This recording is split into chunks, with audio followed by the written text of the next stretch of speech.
क्या कभी ये ख्याल मन में आया है कि हमारे स्कूल असल में कारखानों की तरह क्यों दिखते हैं? मतलब एक ही समय पर घंटियां बजती हैं, सब एक सीधी लाइन में चलते हैं। हाँ, और एक पहले से तय किया हुआ फिक्स सिलेबस सीधा दिमाग में डाला जाता है। हम अमूमन इसे बहुत सामान्य मान लेते हैं। बिल्कुल। लेकिन आज की इस गहन चर्चा में हम यही डिकोड करने वाले हैं कि ये पूरा का पूरा सिस्टम किसने बनाया और आखिर क्यों बनाया। और ये भी कि क्या ये शिक्षा हमें सचमुच बुद्धिमान बना रही है या फिर समाज की इस विशाल मशीन का सिर्फ एक आज्ञाकारी पुर्जा बनाकर छोड़ रही है। सही कहा। आज हमारे पास जो स्रोत है, यूजीसी नेट शिक्षा अध्ययन के विस्तृत नोट्स, वे असल में शिक्षा की पूरी नींव को हमारे सामने खोल कर रख देते हैं। ये एक बहुत ही विचारणीय विषय है और ये अध्ययन सामग्री भी कोई साधारण सिलेबस नहीं है। अगर इसे गहराई से देखा जाए तो ये इंसान के मानसिक और सामाजिक विकास का एक बहुत बड़ा ऐतिहासिक दस्तावेज है। हाँ, मतलब इसमें सिर्फ नीतियां नहीं है, बल्कि इंसान के सोचने के तरीके का पूरा विकास दर्ज है। इस विश्लेषण का हमारा मिशन भी यही है कि ये समझना कि शिक्षा असल में है क्या। बिल्कुल। क्या ये सिर्फ बाजार में एक अच्छी नौकरी पाने का साधन भर है, या ये समाज की कुरीतियों को बदलने और खुद के अस्तित्व को पहचानने का उपकरण है।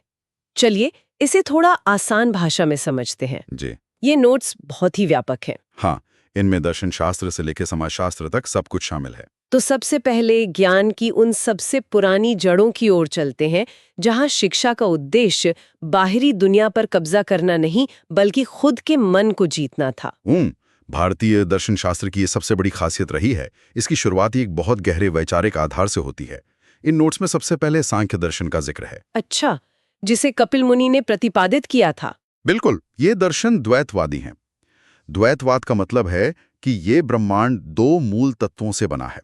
एक है पुरुष यानी शुद्ध चेतना और दूसरी है प्रकृति यानी भौतिक तत्व।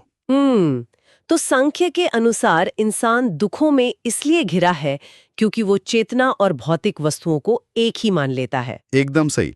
इसलिए शिक्षा का एकमात्र उद्देश्य इन दोनों के बीच का अलगाव समझना है, जिसे मोक्ष या कैवल्य कहा गया है। और ये मोक्ष कैसे मिलेगा? विवेक से। विवेक मतलब वो बुद्धि जो सत्य और असत्य के बीच का अंतर समझ सके।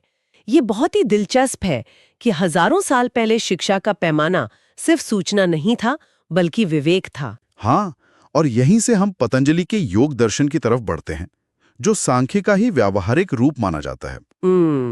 योग दर्शन में शिक्षा का उद्देश्य स्पष्ट रूप से चित्तवृत्ति निरोध बताया गया है।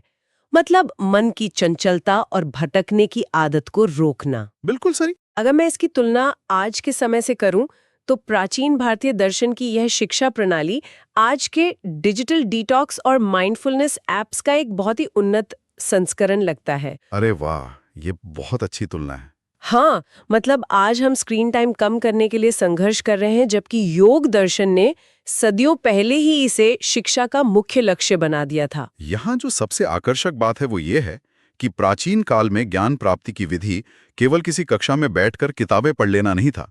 इसके पीछे एक पूरा मनोविज्ञान था। जैसे वेदांत दर्शन में। हाँ, विशेषकर आदि शंकराचार्य के अद्वैत वेदांत को देखें। उनका मानना था कि आत्मा और सर्वोच्च सत्य यानी ब्रह्म एक ही हैं।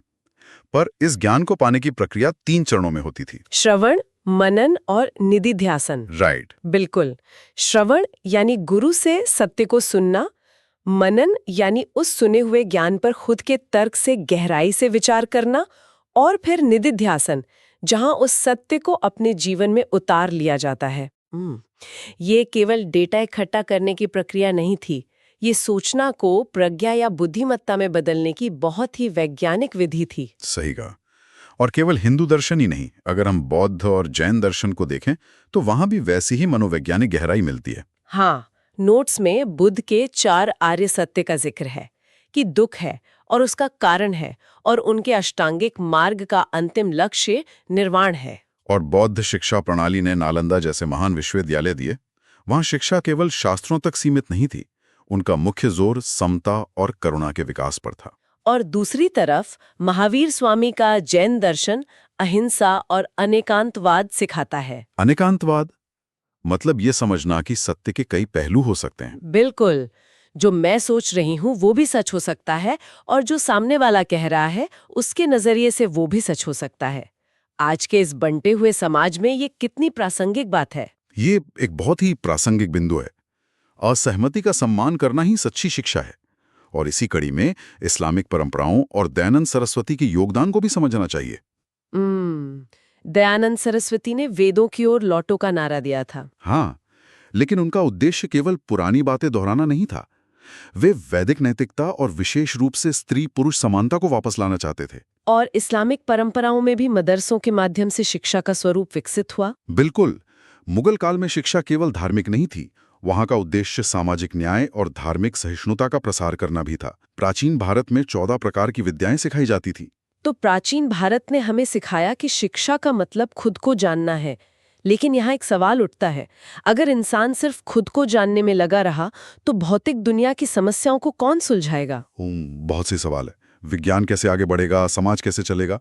यहीं से पश्चिमी दर्शन की एंट्री होती है। हाँ, भारतीय दर्शन की इस आध्यात्मिक गहराई से निकलकर जब पश्चिमी दुनिया की तरफ मुड़ते हैं तो शिक्षा आइडिया से निकलकर एक्शन की तरफ मुड़ जाती है।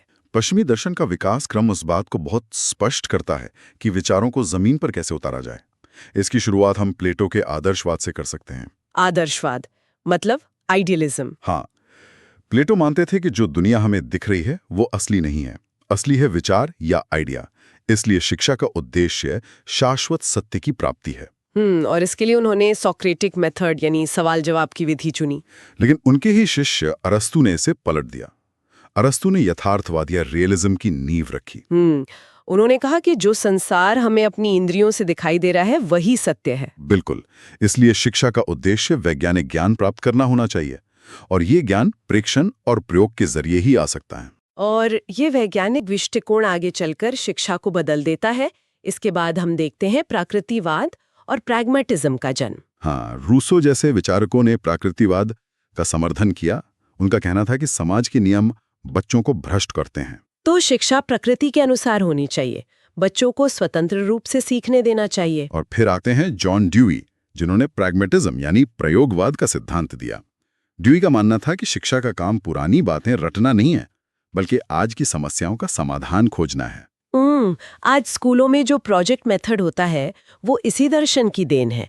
प्रैग्मेटिज्म साफ कहता है कि उपयोगी ज्ञान ही असली बुद्धिमत्ता है। बिल्कुल सही। लेकिन यहाँ एक बहुत ही दिलचस्प बात सामने आती है।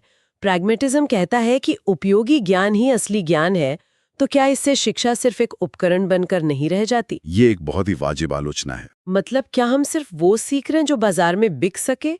क्या शिक्षा का उद्देश्य सिर्फ एक नौकरी पाने तक सिमट गया है? अगर हम इसे व्यापक परिप्रेक्ष्य से जोड़ें तो अक्सर प्रैग्मेटिज्म को गलत समझा जाता है। जब जॉन ड्यूई उपयोगिता की बात करते हैं तो उनका मतलब पैसे कमाने से नहीं था। अच्छा, तो उनका क्या मतलब था? उनके लिए उपयोगिता का मतलब था लोकतंत्र को मजबूत करना और समाज की वास्तविक समस्याओं को सुलझाना।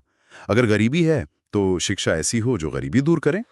लेकिन इस बात से इनकार नहीं किया जा सकता कि आज शिक्षा व्यवस्था बहुत हद तक एक व्यावसायिक उपकरण बन गई है। और यही वो बिंदु है जहां अस्तित्ववाद जैसे दर्शन इस उपकरण वाली सोच को चुनौती देते हैं। सार्त्र और केरकेगार्ड ने एक क्रांतिकारी विचार दिया कि अस्तित्व पूर्व है। अस्तित्व पूर्व है मतलब एग्जिस्टेंस प्रीसीड्स एसेंस। बिल्कुल। इसे ऐसे समझे कि जब कोई कुर्सी बनती है तो बनाने वाले के दिमाग में कुर्सी का काम पहले से तय होता है। लेकिन इंसान के मामले में ऐसा नहीं है। हाँ, इंसान पहले पैदा होता है और उसके बाद वो अपनी स्वतंत्रता से तय करता है कि उसे क्या बनना है। अस्तित्ववाद व्यक्ति को अपने आत्मनिर्णय का अधिकार देता है। ये सचमुच एक बहुत ही सशक्त विचार है और पश्चिमी दर्शन के हिस्से में कार्ल मार्क्स का मार्क्सवाद भी शामिल है। हाँ, जहां मार्क्स समाज को वर्ग संघर्ष के चश्मे से देखते हैं। उनका मानना है कि शिक्षा को श्रम से जुड़ा होना चाहिए ताकि वर्गीय असमानता खत्म हो सके। तो ये पाश्चात्य दर्शन हमें समझाते हैं कि कैसे सूचना पहले समझ में बदलती है और फिर वही समझ बुद्धिमत्ता बन जाती है। बिल्कुल। दर्शन हमें बता देता है कि शिक्षा कैसी होनी चाहिए, लेकिन ये दर्शन किसी खाली अंतरिक्ष में काम नहीं करता। मतलब जब ये असल दुनिया और समाज के संपर्क में आता है तब क्या होता है? यहीं पर शिक्षा का समाज शास्त्र हमारी मदद करता है। तो दर्शन की बातों से बाहर आकर देखते हैं कि समाज शास्त्र क्या कहता है। इसमें एक बहुत ही रोचक सिद्धांत है, प्रतीकात्मक अंतःक्रिया या सिंबॉलिक इंटरैक्शनिज्म, जो जॉर्ज हर्बर्ट मीड और ब्लूमर ने दिया था। ये सिद्धांत कहता है कि हम भाषा और प्रतीकों के माध्यम से अर्थ का निर्माण करते हैं। इससे अगर हम थोड़ा और गहराई से देखें, जब एक शिक्षक कक्षा में बच्चों के सामने ऊंचे चबूतरे पर खड़ा होता है, तो वो चबूतरा सिर्फ लकड़ी का ढांचा नहीं है, वो एक प्रतीक है। बिल्कुल। शिक्षक के कुछ बोलने से पहले ही वो ऊंचा स्थान, सत्ता और अधिकार का एक अर्थ पैदा कर देता है। छात्र अनजाने में सीख लेते हैं कि शक्ति किसके पास है।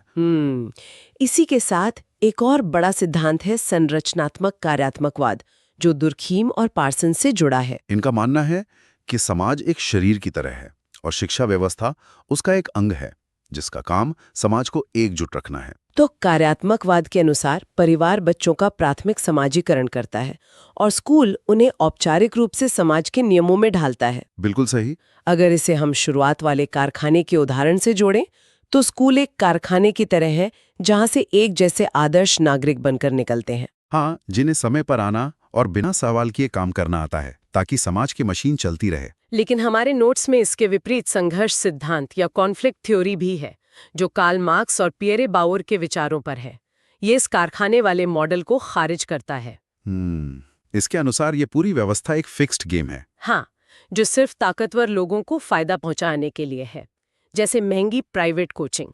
लगता है कि होशियार बच्चा पास होगा, पर असल में जिसके पास संसाधन है वही पास होता है। बिल्कुल। संघर्ष सिद्धांत मानता है कि शिक्षा प्रणाली योग्यता के नाम पर केवल वर्ग असमानता को बनाए रखती है। यहाँ एक बहुत बड़ा विरोधाभास है।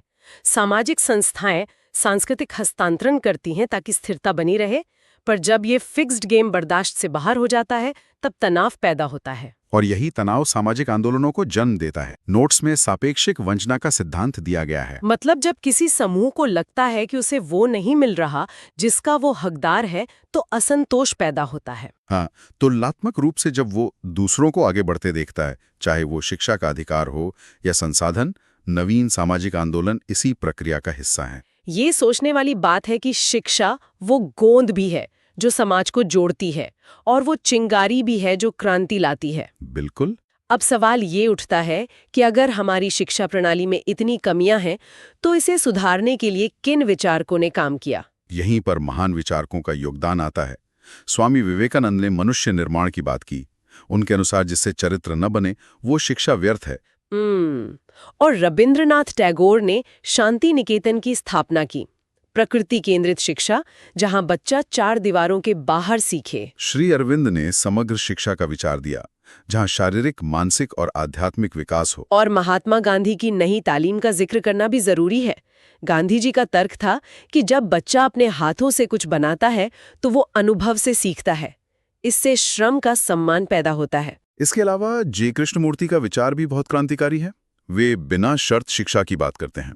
तो इस सब का असल में क्या मतलब है? इसका प्रभावशाली जवाब ब्राजील के विचारक पाउलो फ्रेयर के मॉडल में मिलता है। पाउलो फ्रेयर ने बैंकिंग सिस्टम ऑफ एजुकेशन की बात की। हाँ, हम अक्सर बच्चों के दिमाग को एक खाली बैंक अकाउंट मान लेते हैं, जिसमें शिक्षक रोज डेटा जमा कर देता है और छात्र परीक्षा में वही डेटा उगल देते हैं। और ये व्यवस्था इंसान को सोचने नहीं देती, बस अनुपालन करना सिखाती है। फ्रेयर ने इसके समाधान के रूप में समस्या समाधान शिक्षा मॉडल दिया। Problem posing education. इसमें शिक्षक और छात्र दोनों मिलकर सीखते हैं और अपनी वास्तविकता बदलने के लिए आलोचनात्मक सोच विकसित करते हैं। और इस समानता के संघर्ष में कई महत्वपूर्ण आवाजें रही हैं। मैरी वॉलस्टोनक्राफ्ट ने 18वीं सदी में स्त्री शिक्षा के अधिकारों की वकालत की। बिल्कुल। और भारत में सावित्रीबाई फूले का योगदान अप्रतिम है। वो पहली महिला शिक्षिका थीं जिन्होंने वंचित वर्ग के लिए स्कूल खोले। उन्होंने शिक्षा को एक सामाजिक आंदोलन बनाया। इसके साथ ही नेल नॉर्डिंग्स का योगदान शिक्षा को मानवीय रूप देता है। उन्होंने देखभाल की नैतिकता या एथिक्स ऑफ केयर का विचार दिया। मतलब शिक्षा में करुणा और सहानुभूति का होना जरूरी है। और ये सभी लंबे संघर्ष जाकर हमारे भारतीय संविधान के राष्ट्रीय मूल्यों से जुड़ते हैं। हाँ, समाजवाद, धर्मनिरपेक्षता, न्याय, समानता, यही समावेशी शिक्षा की नींव है, जहां कोई भी बच्चा पीछे ना छूट जाए। ये देखना अद्भुत है कि कैसे ये विचारधाराएं एक बिंदु पर मिलती हैं। सांख्य दर्शन के मोक्ष से शुरू होकर प्रयोगवाद, वर्ग संघर्ष और अंत में समावेशी शिक्षा तक। ये शिक्षा सिर्फ एक सिलेबस खत्म करने की प्रक्रिया नहीं है, ये इंसान के विकास की कहानी है। और इस पूरी यात्रा का विश्लेषण करने के बाद आज के संदर्भ में एक बहुत ही महत्वपूर्ण बात सामने आती है। आज हमारे पास इंटरनेट और आर्टिफिशियल इंटेलिजेंस जैसी तकनीक है। दुनिया भर का डेटा हमारी उंगलियों पर मौजूद है। हाँ, जानकारी की कोई कमी नहीं है। लेकिन पाश्चात्य दर्शन और वेदांत दोनों सिखाते हैं कि लक्ष्य केवल सूचना इकट्ठा करना नहीं, बल्कि उस सूचना को समझ और प्रज्ञा में बदलना है। और यही बात सोचने पर मजबूर करती है। ये सोचने वाली बात है कि क्या हमारी आज की ये हाइपर कनेक्टेड शिक्षा प्रणाली वास्तव में हमें पाउलो फ्रेयर के समस्या समाधान की ओर ले जा रही है, या फिर हम आज भी सिर्फ उसी पुराने बैंकिंग सिस्टम में जी रहे हैं। बिल्कुल, जहां हमारे दिमाग में सिर्फ टेराबाइट्स में डेटा जमा किया जा रहा है और बुद्धिमत्ता कहीं पीछे छूट गई है। ये एक ऐसा विचार है जो सीधे हमारे आज के अस्तित्व से टकराता है। और इसी के साथ हम आज की इस गहन चर्चा को यहीं विराम देते हैं। अध्ययन का ये सिलसिला और ये खोज हमेशा जारी रहनी चाहिए।